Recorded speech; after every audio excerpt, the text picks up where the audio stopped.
থ্যানোসের চাইতে বড় ভিলেনকে ছাত্র জনতা তো অ্যাভেঞ্জার্স হয়ে নামিয়ে দিল। অ্যান্ড যখন অ্যাভেঞ্জার্স মানে এমসিইউর কথা উঠলই তখন একটু ডেডপুল ওলভারিনে হেনরি ক্যাভিলের ক্যামিওর কথা বলে আসি, যে কিনা এই ক্যামিওর জন্য একদম অসুস্থ হয়ে গিয়েছিল।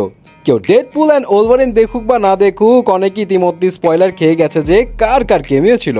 অ্যান্ড এসব ক্যামিওর মধ্যে অন্য ইউনিভার্সের ওলভারিন হিসেবে সুপারম্যান খ্যাত অ্যাক্টর হেনরি ক্যাভিলের ক্যামিও ছিল সবচাইতে সারপ্রাইজিং। বাট আপনি কি জানেন বেচারা এই ক্যামিও দিতে গিয়ে চরম লেভেলের পেটের ব্যথায় ভুগেছিল। এই ক্যামিওর জন্য তাকে যে কেবল ফিজিক্যালি শেডেড হতে হয়েছে এমনটা নয়, ওলভারিন হিসেবে নিজেকে মেলে ধরার জন্য তাকে সিগারও খেতে হয়েছিল।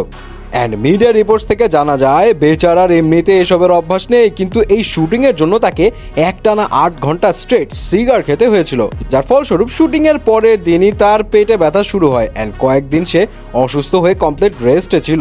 অ্যান্ড এখানে আরেকটা বিষয় বলি, এখানে কিন্তু ক্রিস এভান্সেরও ক্যামিও ছিল। অ্যান্ড অ্যাক্টর রায়ান রেনল্ডস নিজেই বলেছে এই ক্রিস এভান্সের জন্য তাদের একেবারে নাভিশ্বাস উঠে গিয়েছিল, কারণ ক্রিস এভান্সের পার্টটা মাত্র 2 দিন শুট করার টাইম পেয়েছিল। অ্যান্ড আগে থেকে যাতে কোনো ধরনের স্পয়লার লিক না হয়, খুব শর্ট টাইমের নোটিসে ক্রিস এভান্সকে নিয়ে শুটিংয়ের প্রিপারেশন করা হয়। অ্যান্ড সব কিছু এতটাই টাইট ছিল যে 15 মিনিট লেট করারও কারো পারমিশন ছিল না।